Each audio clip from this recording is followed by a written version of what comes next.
It's time to invite on the stage our first keynote, who is Marten Kaevats. Please come on the stage. Good.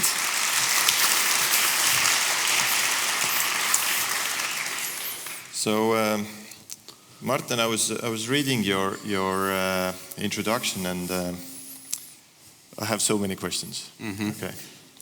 So he first tested me that do I know what is IEEE? He's working there apparently. Well, the answer is very simple. Obviously, it's an abbreviation. Yeah. But if you know what IEEE is, then what the hell is a city Sherpa? Well, basically, the boss of IEEE is a Greek guy. I call these guys the standard gangsters. He's like the Don. So he said that, Marten, we need to work with the cities. That was basically the only terms of reference for this job and this project that I'm going to explain you. So there was no other hooks or strings attached. And he also said that, I asked him that, hey, but I need a title. And he said, okay, you'll be the Sherpa. Okay, so it sounds like a mafia organization. But it's not. It's actually a non-profit. That's what they all say. Yeah. But what we do is we do technology for humanity. And it's super fun because I am a non-profit guy from the early beginnings. I'm a community builder. And I like that this organization has a long history. Like when electricity was invented, then Nikola Tesla and Thomas Alva Edison needed to have a neutral partner to decide whether we go on AC or DC. And so they made this organization in 1886. So it's already a long history with it. But I like to be in the neutral game, and then mainly it's about also building a community that's for humanity in terms of technology. That sounds really great, because I also read in your introduction that you're predicting future. So how is that going? Well, anybody who is predicting the future is a charlatan. There is only one scientist that more or less is adequate, and these are demographers. Everybody else is a charlatan who says that, I don't know, AI will come and self-driving cars and all of these things. How about the weather? Weather thing is but we're not predicting the future, we're building it. And I think that's the part that is interesting, and trying to find this, neutral spot in the middle where this kind of large global non-profits can actually contribute to global technology governance, playing a vital function of providing trust and safety. I once told my friend that I work for the IEEE. He's a high-end engineer. He knows what that acronym means. And he says, you're working for the guardians of the internet. Yes. So basically I do that.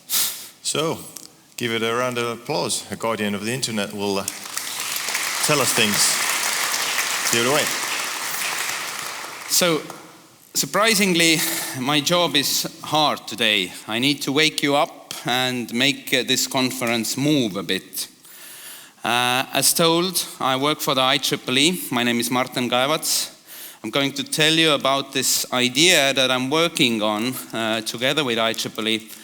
But before we enter that, I need to explain how I got here.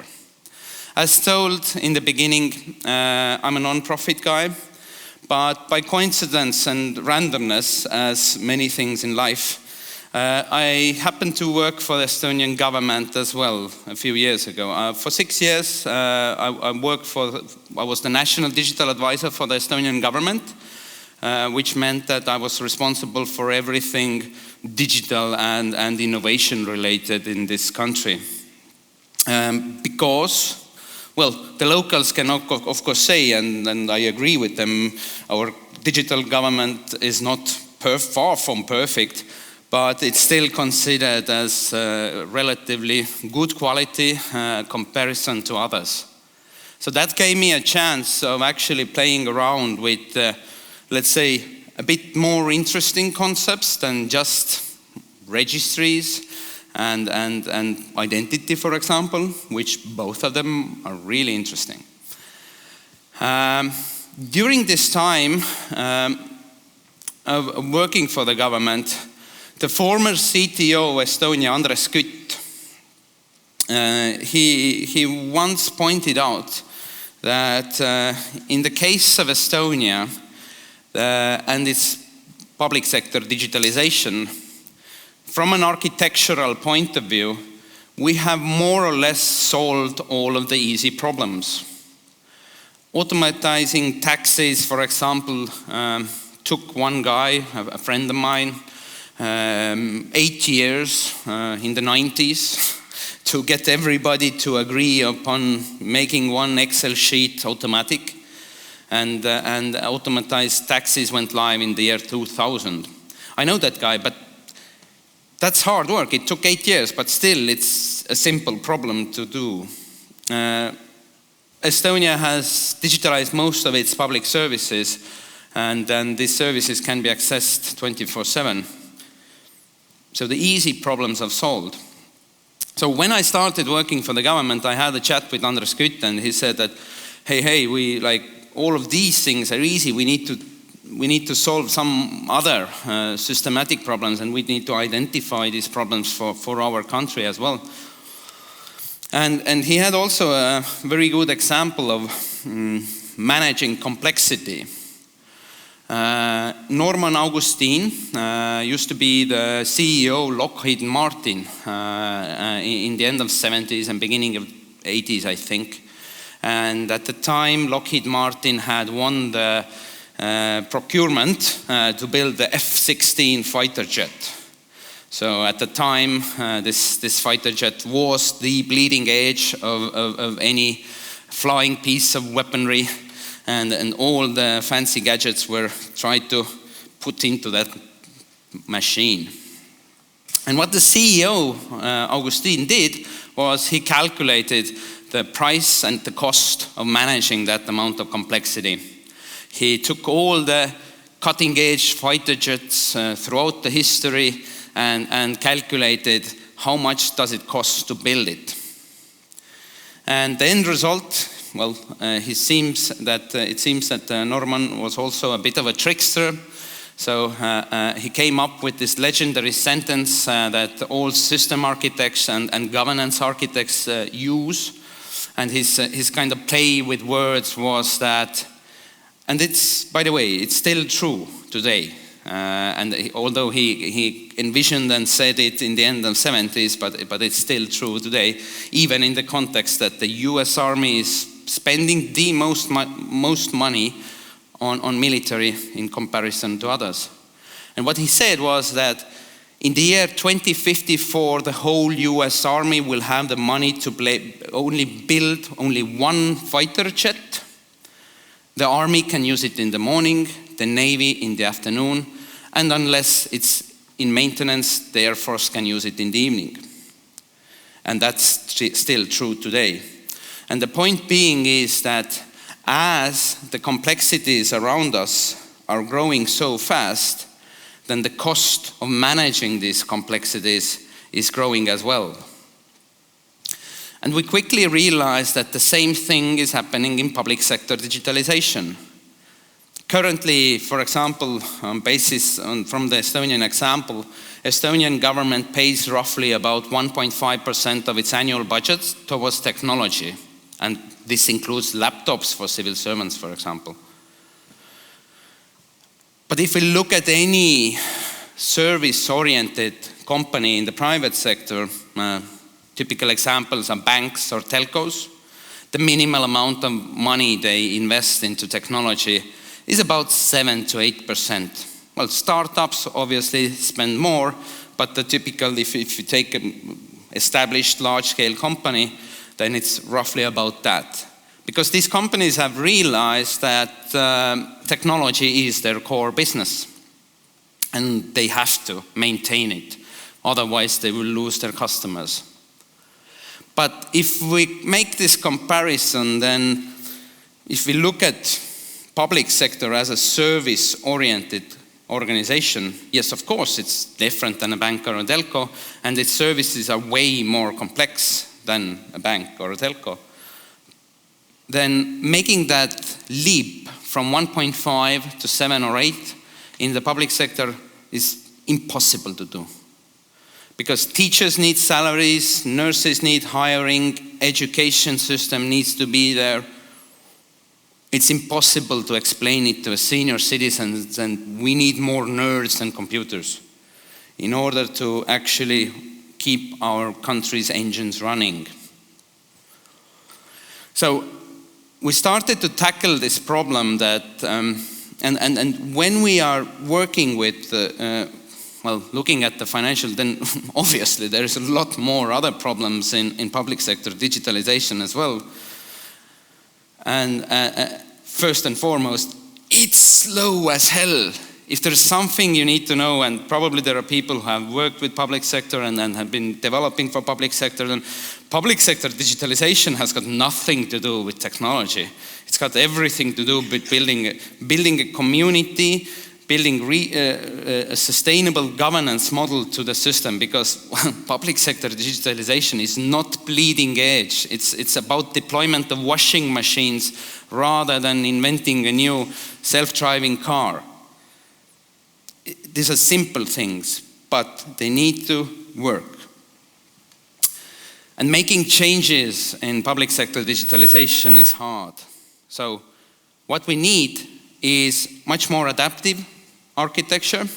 And those who work in software, and I'm guessing that in this room there is people who are working in software, then domain-driven microservice design of splitting up the large monolithic architecture into small modules that are easily replaceable and potentially reusable is here already for more than a decade. So what we are doing, or what we did in Estonia, and it's kind of a pre-story to this global story, is that we need to have these digital reusable building blocks that are, for the most case, open source for these simple things like identities and registries and the very, very baseline. But why is this important for Estonia, and why we started to tackle it is that Estonia is super small. It's 1.3 million people. The supply and demand in the market side from the government side, it's usual. Like all the usual suspects, they're always the same. The people who are procuring, the people who are selling, it's always the same bunch of people. In order for us to make our own ecosystem more sustainable, we need to open it up and make it global. Because only then, by sharing the maintenance and the code with other countries as well, we can actually significantly change the financial side of our digital ecosystem in long term. So based on that, we actually built, I'm also the co-founder of GovStack. GovStack is a global initiative by ITU, International Telecommunication Union. That's also a standards body that sets, spectrum things, for example, and all this, but it's also a political thing. But what we're doing with GovStack is we're building reusable digital building blocks. For example, 15 countries in Africa are getting their baseline registries step by step, their identity systems, their consent management systems, and so on. But this is still not enough. Because if you build this kind of large digital public infrastructure, then what needs to change is that the understanding that open source software is not free. Currently, the notion and idea of open source has been that, hey, I download it and then it just like and sometimes it's crappy because nobody maintains it. We need to make a shift from open source to digital public infrastructure. And what's the difference? Digital public infrastructure actually has a solid, resilient business model. Because otherwise, our cost of maintenance, of maintaining the complexity and the backbones of our society will grow so much that many of these societies can collapse. So, therefore, well, what was it? 1.5 years ago, I was kicked out of the Estonian government. Got to hang out with this Konstantinos, is the Greek guy whom I mentioned in the intro, from IEEE. For those who don't know IEEE is the world's largest community-based standards organization. We have already over 450,000 members, roughly about 35% of all global ICT scientific publications are published by IEEE. Probably you have all used Wi-Fi. Wi-Fi is the standard from IEEE. And IEEE manages roughly about 900 different standards that are active. And also, like, for example, those of you who come from countries that have nuclear power plants, then nuclear power plant safety in, let's say, democratic world, but also in autocratic world, is mostly actually done with IEEE safety standards. So it's kind of a community-based standards organization, and that's a very, very key part. So I, as a city Sherpa, what my job is to get together cities and municipalities, public sector basically, and our goal is to start solving problems together. Because, if we look at cities worldwide, globally, and this is not Estonia anymore, then all of the cities are solving exactly the same problems. They all think they are unique snowflakes and their problems are somehow very different from their neighbor, which they are not. Everybody is solving, in large-scale cities, solving parking. Everybody needs baseline registries. Depending on my administrative systems, then sometimes the hospitals and schools are usually there in the municipality domain. But there are also some places where there are different levels. But basically, what the hypothesis is bureaucracy, if you go down into the granular level, is actually very similar. Like, yes, of course, everybody is a unique snowflake. They have different laws. Their cultural context is different. Language is clearly different. But if you need to check if citizen A, me, for example, has a tax debt or not, it's kind of a standard procedure. Which, of course, problem is that everybody's inventing their own bicycle and it's kind of a mess. So what we are doing in IEEE with the Public Sector App Store, we are trying to pilot and test this hypothesis that can we create a new method how agile public sector standards are created. And these standards are very different from these you might already know, such as Wi-Fi. This doesn't have to be a kind of a strict standard per se. This can be micro standards. This can be regional standards, like regional standards for identity authentication, or a regional standard for, I don't know, exchanging data about, I don't know, health. Okay, some of these standards, technical standards, are already there, but the question is that how can we translate the understanding of domain experts who are not nerds into the nerd language that can actually change and adapt? But what the IEEE, what we are trying to test out with the public sector app store is actually, can we share the cost of maintenance between various public sector entities? So a simple example, though, to make this understandable is that I'm working together with the city of Buenos Aires. That's like one little district of that city is larger than the whole country of Estonia. Then they have made a very good parking solution. And for example, as a hypothetical example, if 1,000 other cities in Latin America start to use 70% of the backends of the stack of this parking solution, could it be that the maintenance cost for that 70 to 80% of the backend stack could be made like 1,000 times cheaper for everyone? For that, we need to have this kind of a central, neutral, ethical entity.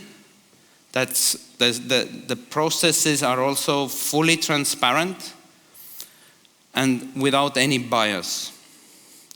In this part of the world, what is also really critical, and during the Ukraine war as well, is if we're talking about this marketplace for public sector digital tools, then the key asset that public sector is actually buying and also selling to its citizens, hopefully, is trust. And this is a place where actually IEEE has a unique property because it is a large-scale non-profit with 450,000 members. It is a neutral, and by the way, IEEE has had a code of ethics since 1910, so more than 113 years. That's the oldest code of ethics in the world, in any specialized union.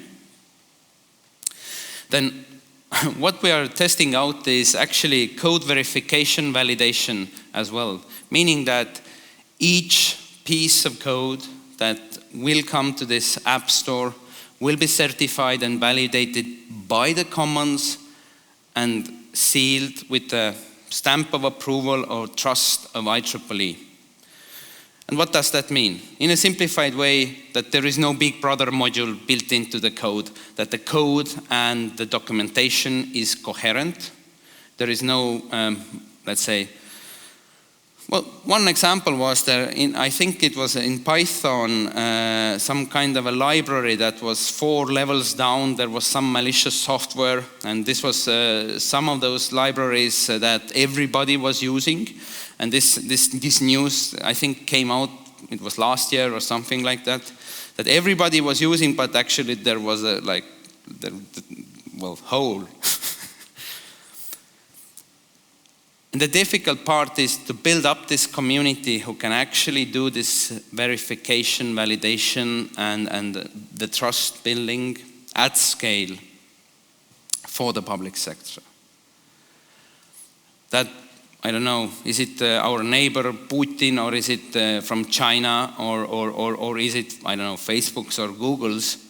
Then none of these actors, whether they are private or state, cannot provide this kind of governance function for the globe of ensuring trust, ensuring transparency, and ensuring the integrity of the code and documentation. But in order to do that, we actually need to build a large community.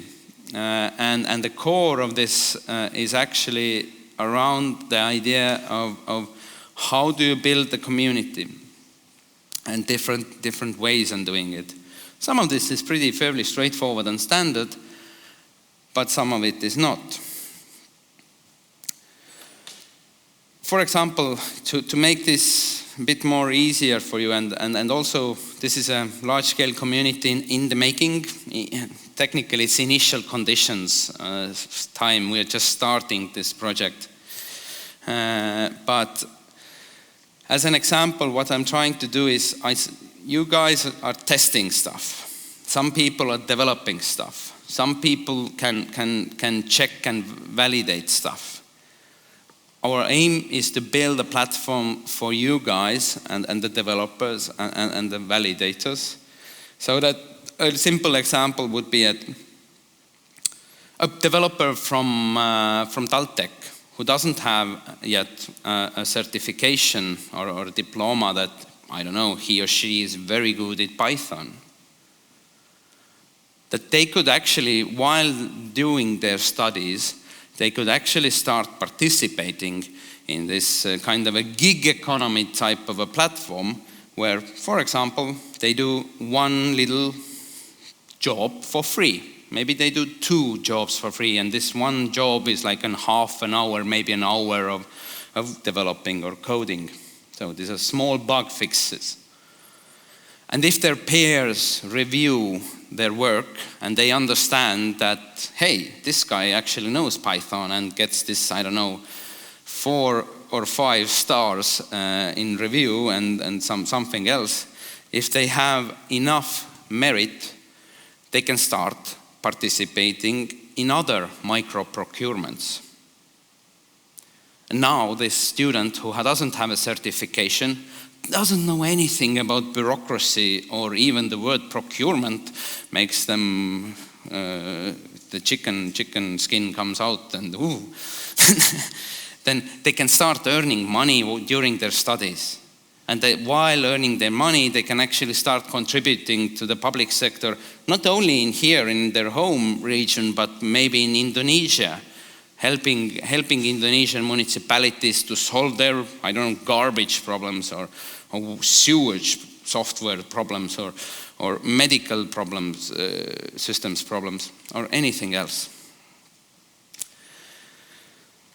The goal is to actually start making software and simple baseline software significantly cheaper than it is now.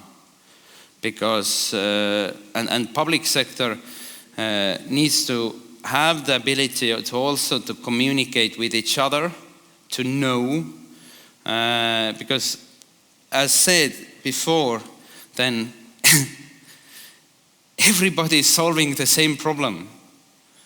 Like there needs to be some form of standardization in that work, and the goal also is that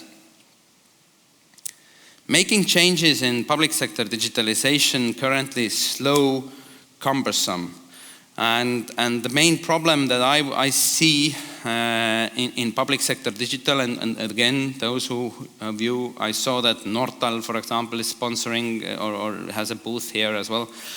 Then clearly they know. Then public sector digitalization usually stops with or stops and starts, and the central word in why it's unfortunately utterly fucked up is the word procurement. Because when public sector starts to procure stuff, then it means also that the lawyers get involved, and lawyers not necessarily know how this digital stuff should work and how, I don't know, agile development could work. Or if we go down to the rabbit hole of artificial intelligence, then the problem with public sector and AI, and by the way, those who are visiting Estonia, I also started the Estonian governmental AI policy, strategy and law, and currently Estonia has about 200 narrow AI applications up and running in public sector.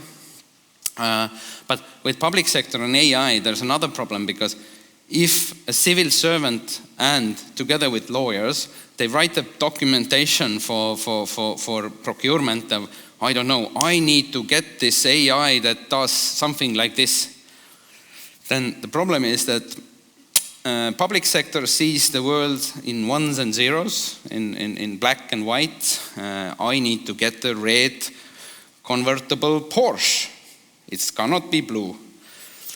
But if you start AI projects, then the problem is that you actually don't know what the end result is. And these types of problems, of legalities and procurement, I would argue are the biggest obstacle in public sector digitalization, the progress of it. So the goal of the public sector app store is to hopefully make a business model change from procurement to subscribe. And the goal for that is actually for public sector to have the ability to make changes faster.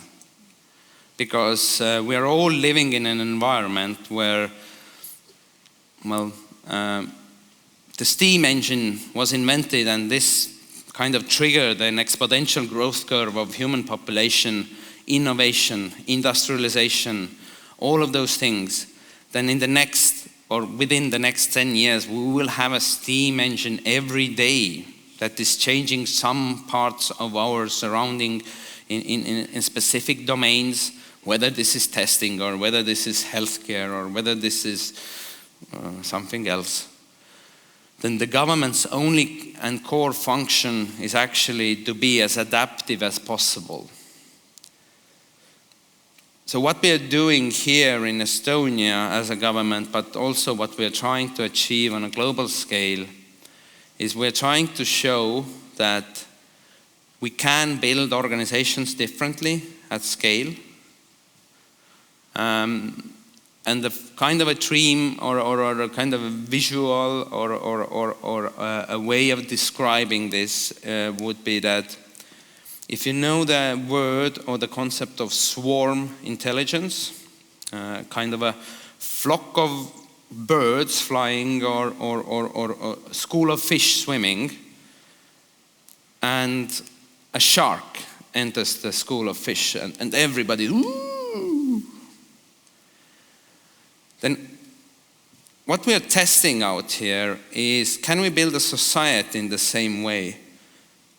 All of us, wherever where you are from, a couple of years ago, we saw that shark named COVID.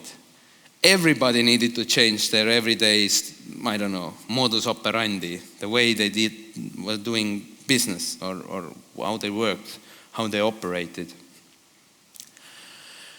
Then these types of sharks, whether this is COVID or war or whatever technology or climate change or a lot of these changes will start coming and will start changing our lives constantly. And my point is that the current public sector, and with its current understanding of bureaucracy, cannot withstand those changes in the long run. We need to utterly and fundamentally, step by step, this is not a revolution, this is an evolution, change how these systems interoperate, how the people who operate these systems collaborate, and how do we build the trust around it? Because the example of Estonia is actually really great because, again, we're a small country. We can play around. But the degree of complexity of systems is quite similar to any of other countries for those who are visiting. The size of the country actually, or the amount of people in technological sense, is not that important.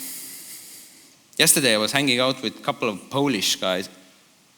Oh, no, sorry, I cannot see here. But Poland is a lot bigger.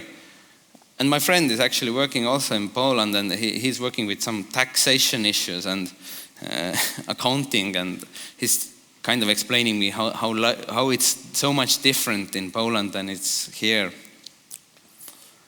But if we go down to a very granular and human level, then I think the experience of COVID actually taught humanity well that at least for a brief moment in human history, we felt that we are all in this shit together.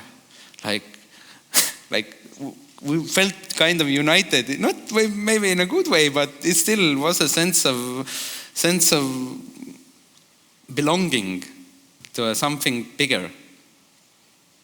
Then this is, I believe also that step by step starting to work out the issues of bureaucracy and building systems that allow public sector to reuse software and to share the cost of maintenance, cybersecurity audits, testing, of course, as well, is a critical governance function for the planet. And we are starting to build this type of functionality. And if anybody of you is interested in somehow collaborating or has some ideas, then let's connect on LinkedIn and let's have a chat, because all of this that I'm explaining you today is in its infancy. It's in its initial conditions. We're looking for open-minded cities and municipalities. And moreover, what we are looking for is use cases. Use cases where you can see that, for example, some piece of software can actually make your neighborhood work a little bit better. Some ideas. And my job is to get all the cities together to work on them and build a platform how to maintain the cost. So I'm really sorry, I actually don't know how much time do I have, because probably there is a bit more. Then, interesting enough, working together currently with, for example, 10 municipalities in Indonesia, and working together with Buenos Aires and Rio de Janeiro in Latin America, from a country of 1.3 million people, is kind of ironic, because all of these small municipalities are 10 times bigger than the whole country of Estonia.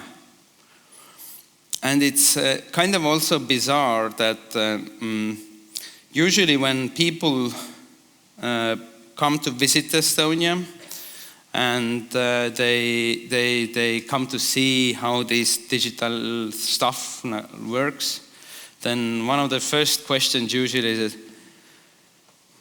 but this can, like, no, in whatever country that is, usually a lot bigger, like Germany, for example, or I don't know, Brazil was the latest, also Japan. Then usually they come and say that, no, but we cannot do this in our country, because first, we're so much bigger, and second, our systems are very different. It's not true.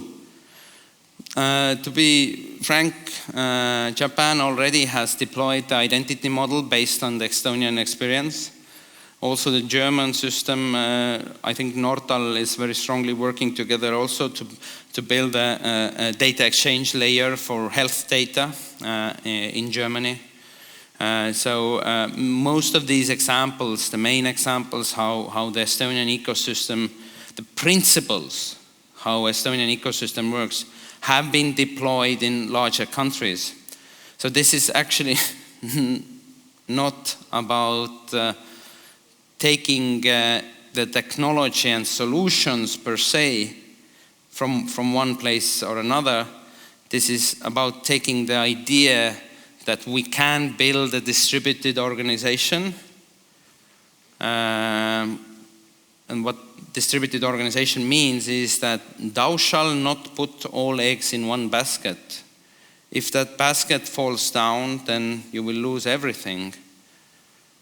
In Estonia and in these global affairs, I do not believe in centralized approaches. We need to have a distributed angle of attack. And building such communities is much, much harder than getting together, let's say, 10 hardcore nerds, very sharp people to build a system in a centralized way. But if one of those nerds is either corrupt or, I don't know, needs to be changed, then it's a problem. Building a distributed system is much, much more resilient and sustainable. But Of course, it always is a balance between the choices that we make in the space between the ideal and the real are usually really, really hard. I am a professional dreamer. My job is to think and work in 15, 20 years in the future.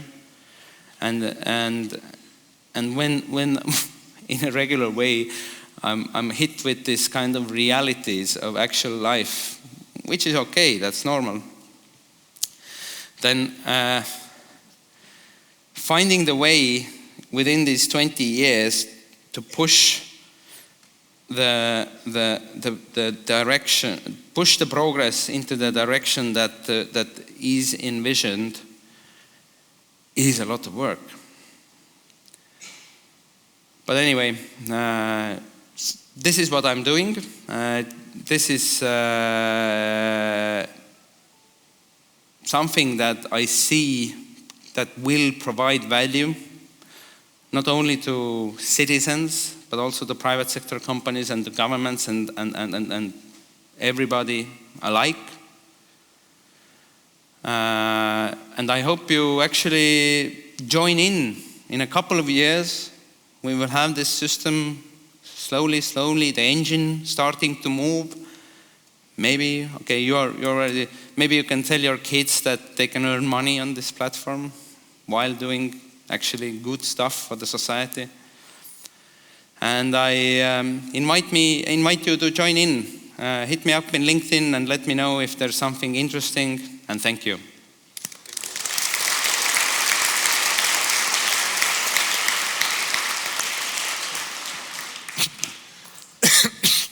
Thank you, Marten. So I'm really pleased to hear that we are all in the shit together. Yeah. I imagine it must be, as you already said, it's pretty hard to live in one head in the dream world, yeah, and then be daily hit by objective reality, usually presented to you by testers, how things actually worked. Exactly. So how things actually work here right now is that we have a tradition in Nordic Testing Days, which is called QA. QA means question assurance. So it means that we have people here. Remember we started with hints to mafia. Yeah? We have people, serious people, with microphones, and you're expected to ask questions. So if you want to ask a question, just raise your hand and you'll get your chance. If you don't, however, then question assurance will pick somebody and you have to ask a question. But we already see some, so microphone is coming. Hello. It's working? Yeah.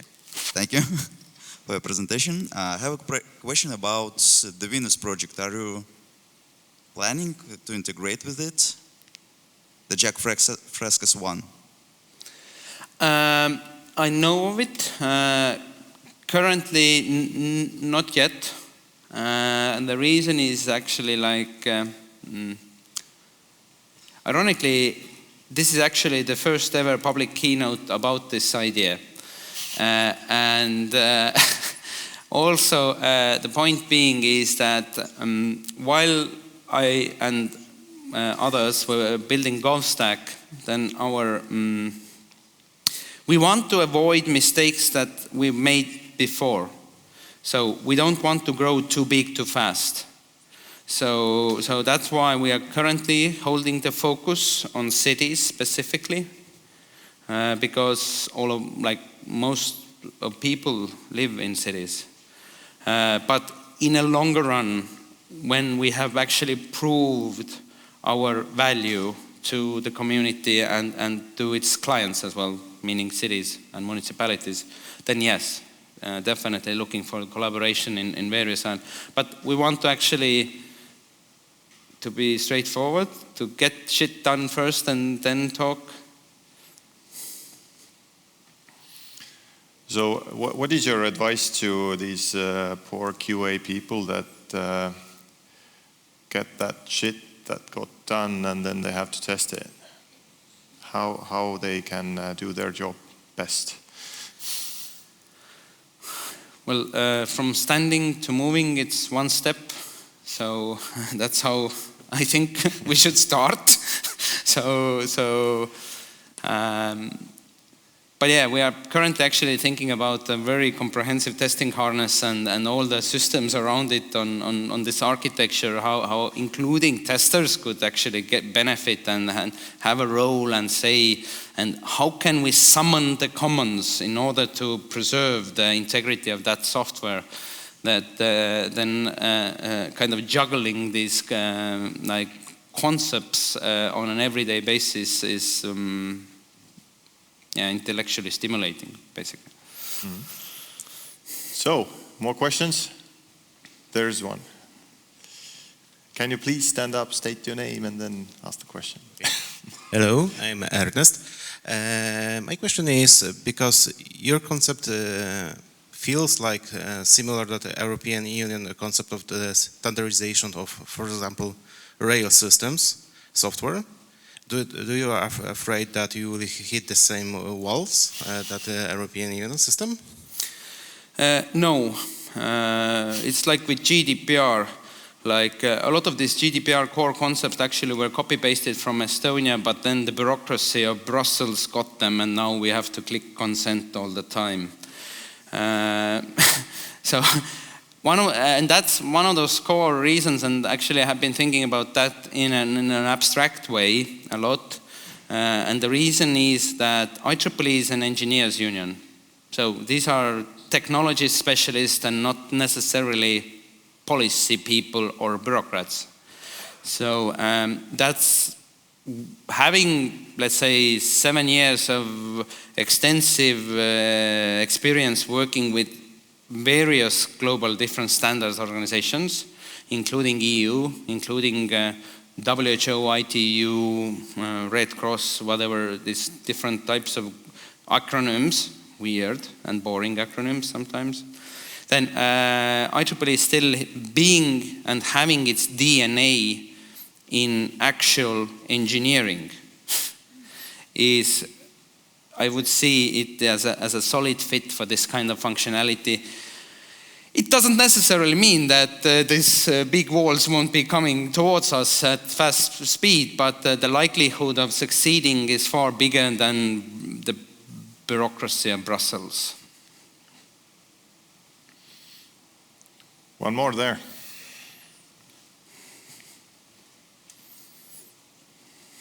Hello, my name is Yevgen. And I have a question regarding the Ukrainian digital identity application called DIA. That's a mobile app. Yes. Yeah. Yes, mobile application with electronic documents, with some government in your phone, actually. Do you know about that? Have you communicated with the Ukrainian government somehow about it? Yeah. Basically, we're currently in beta testing. The DIA code came to Estonia as well. I think most Estonians don't know it, but we have M-Riik, which is M-Government.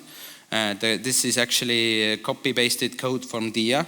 So it's the best part of the story is while being in war with Mordor, they are actually contributing, or Ukraine is helping Estonia, not vice versa. Estonia is helping Ukraine as well in other areas, but Ukraine is helping Estonia. So yes, we know about it, and the mobile app that the Estonian government is currently testing is based on the DIA code. And there is an active collaboration both ways, so it's not only one way, which is very good. And I really like that some of these solutions and approaches that Ukraine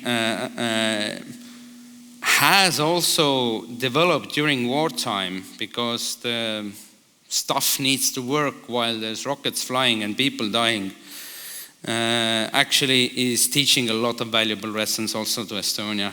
So yes, there is a lot of active collaboration. Our digital minister was there 2 days ago. So there's active code sharing. And what's also good is that Ukrainian government's registry system is also currently, we incorporated it into the GovStack process. So again, it's not that everybody's giving stuff to Ukraine, but very cool is that Ukraine is getting stuff back that's already tested, that's already validated, that's robust and resilient. And in case of DIA, for example, user-friendliness. So yeah, there's a lot of active collaboration. So thank you. Thank you. We have a little token of appreciation, a little thank you gift for coming over. Aitäh! So thank you, Marten.